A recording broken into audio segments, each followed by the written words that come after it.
Welcome to The Writer's Dream. The Writer's Dream is a show for authors to talk about their books, how they write them, how they publish them, and how they market them. We also have a Facebook page where you can visit us and see all of the interviews. We are on YouTube. If you have any questions, you can direct them to the Facebook page. Ask questions. We have lots of answers here. Today's guest is Diana Rose lannarone, and she is the author of Me and My Shadow. And right. She's also an advocate and a life coach. Right. And welcome to the show. Thank you. Thank you for having me. I appreciate it. So how would you describe yourself, Diana?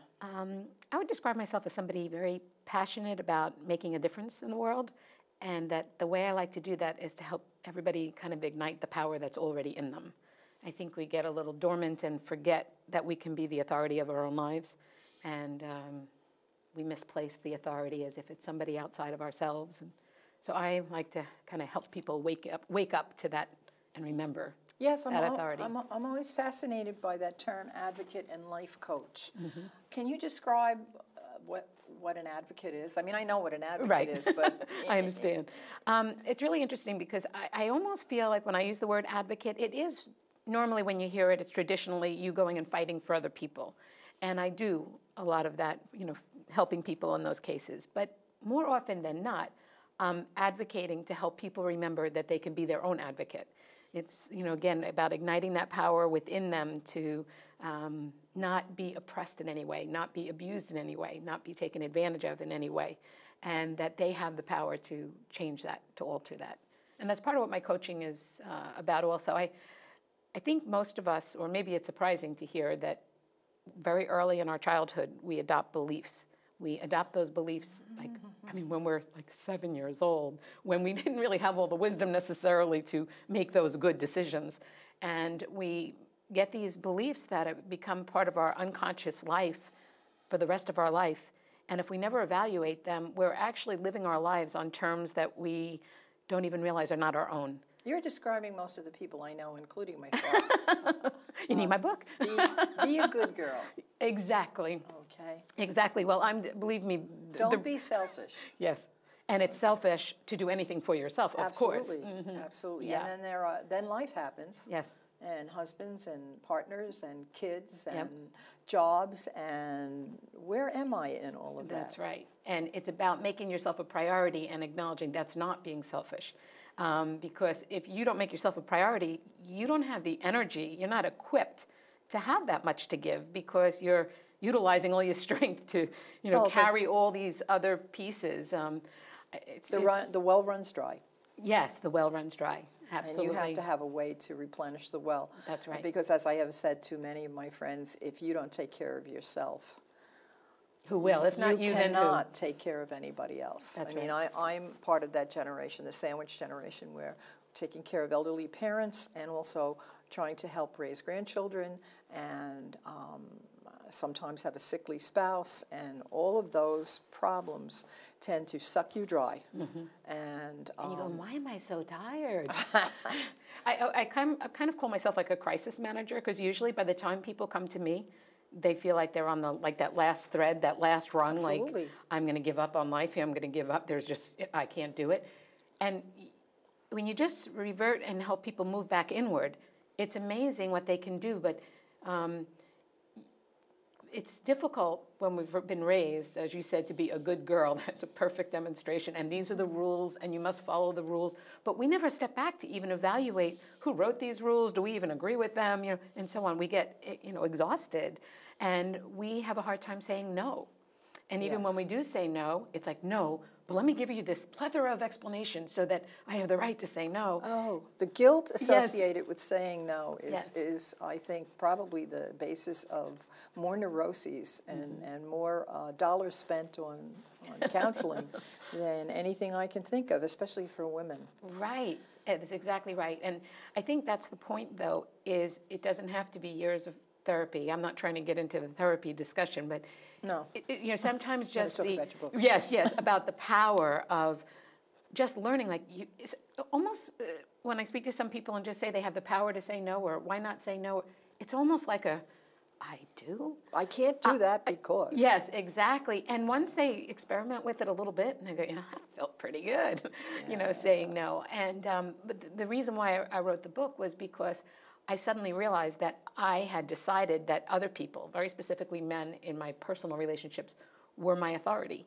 And so, how you're supposed to be, you're not supposed to be the authority in that relationship is part of the false beliefs that were, ingrained in me, and I think ingrained in a lot of people. Well, we should be co-authorities. Yes. And part of that is just establishing that you have, rights and you matter, and that you matter, and that you can love yourself and do things for yourself and still be devoted to other people. It's not a choice. So let's talk about me and my shadow. Yeah. Okay.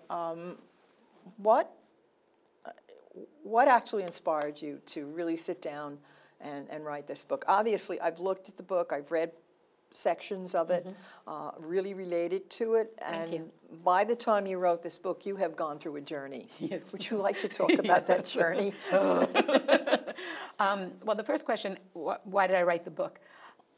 I honestly always felt that I was supposed to write a book, but not so much because I saw myself as an author as much as I felt I had a message.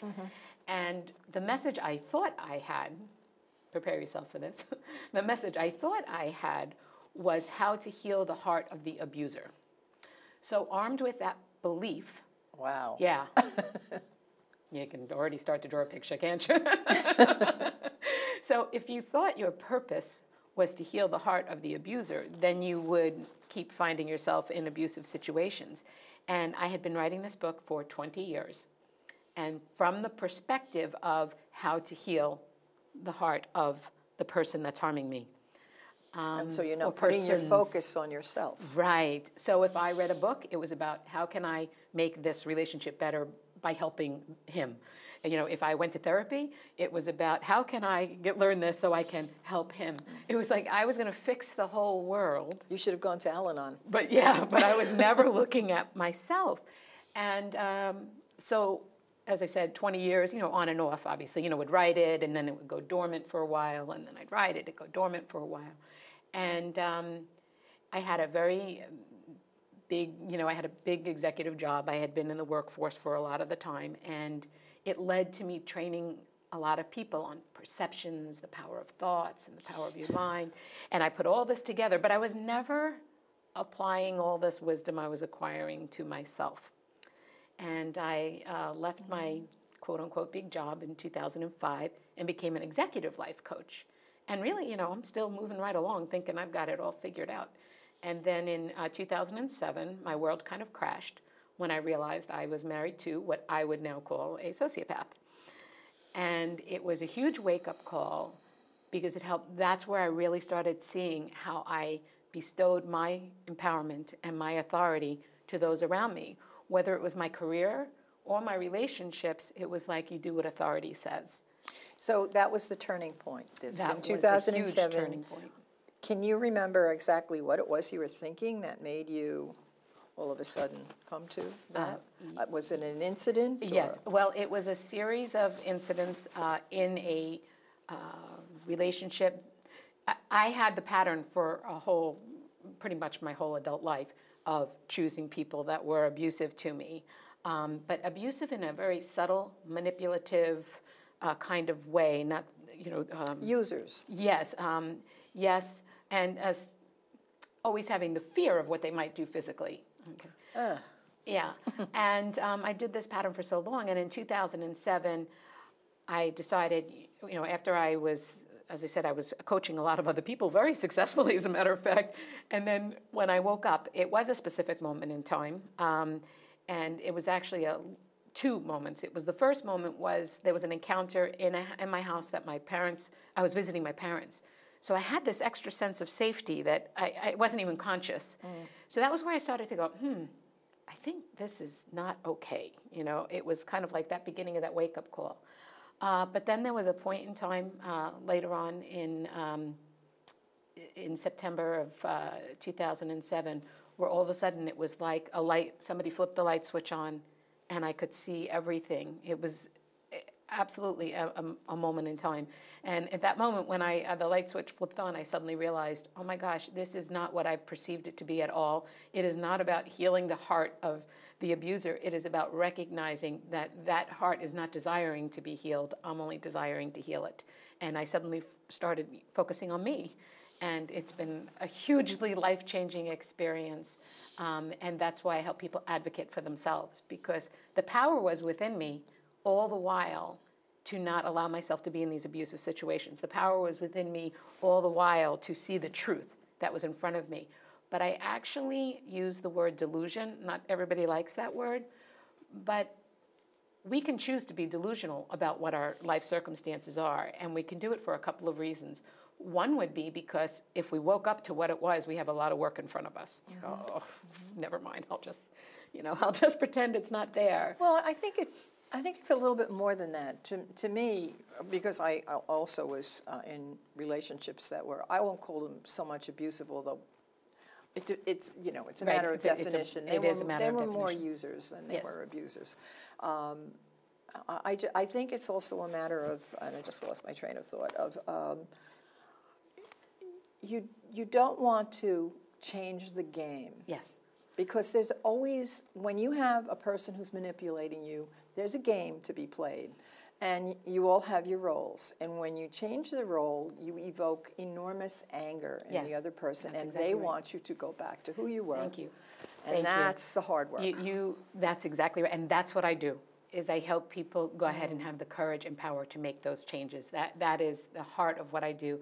And this is not, the choice is, the book is really about being highly accountable for your life. And I had to recognize that I created all of this. I allowed all of this. I had the power to stop it. And that's not always a fun thing to realize. But exactly what you just said, walking on eggshells was easier than creating that fearful anger that you would see and so on. But it really isn't easier in the end, because you're going to have this oppressed life for your life until you decide to stand up. So one of the things I describe is that we live in a box. And when we finally wake up and go, what is this? The one wall of the box is the murder-suicide wall. And we think, well, if I could just get rid of this person, that would solve everything. Yes. But, hopefully most people move right past that. And then they sometimes think about killing themselves, which is very common in the work that I do, that people have had that thought. But when hopefully they escape both of those, then they get to the geographic, where they say, well, if I could just get out of this situation, it'll be fine. But then sometimes it's too overwhelming. I can't get out of this. I don't have the financial means. I don't have the emotional means. Or what about the children, or whatever it is.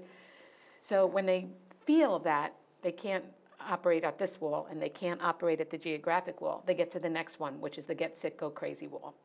And that's where they usually find their way to me. And what happens is when you get to the get sick, go crazy wall, it means you feel like you're trapped, but you're not. You have to go through this top wall, which is the change wall. And that is where you're going to change your behaviors, your beliefs. You're going to learn more about yourself, and then you're going to be empowered to change it. And this keeps flashing in my mind, so I guess I'm supposed to say it. To the point that you made, which is very good, about when you don't want to make, you think, I can't make this change because of all that will erupt. If you were my partner and we were playing tennis for 30 years together, we know exactly how to play it. I mean, we know where to hit the ball and how the other person's going to react. We know all this. Well, if suddenly I start playing the game different, you're going to be way off balance. You're going to be, what happened? And then once you're way off balance, there's a few things that's going to happen. Either you're going to decide, I don't like the way she's playing this game anymore, I want to get out. Or I don't think I want to play tennis anymore. Or I'm going to look for a new partner.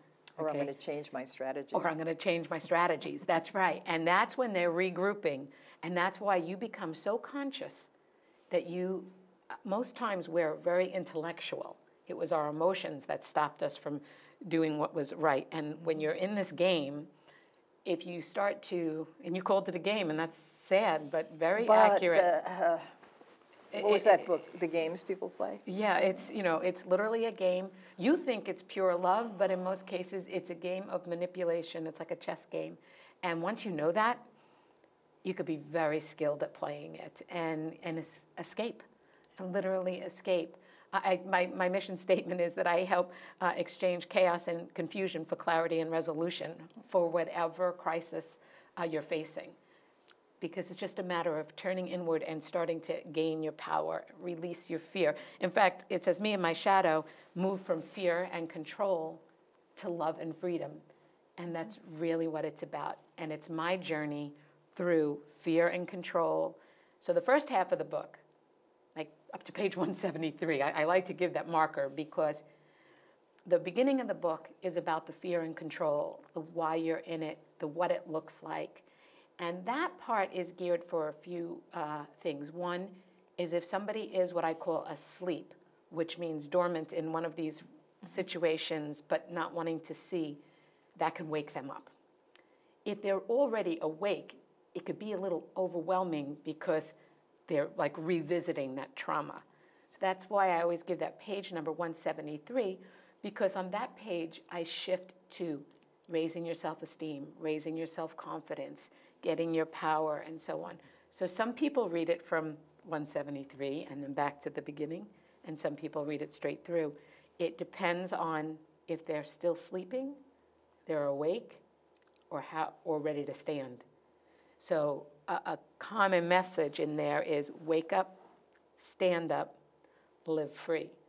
So when they start, if they're asleep, they're not even aware of their circumstance. Well, I think also, I'm sure you hit upon this in your book, undoing those messages, because I taught for many years, and I would get students come and talk to me after school, and it was a matter of, my parents did this, and my parents did that. And some of the parents were pretty awful. Yeah. You know, they were taking Yeah, drugs, you're they were right. alcoholic, they were, you know, whatever they were Sure. doing. Yes. And I would get to the point, because some of the kids would be juniors and seniors, and were having the ability to have a little bit of control over their lives. And I said, as long as you blame your parents for what's going on in life, you have given them control. Thank you. I said, when you start thinking in terms of how can I take control, That's right.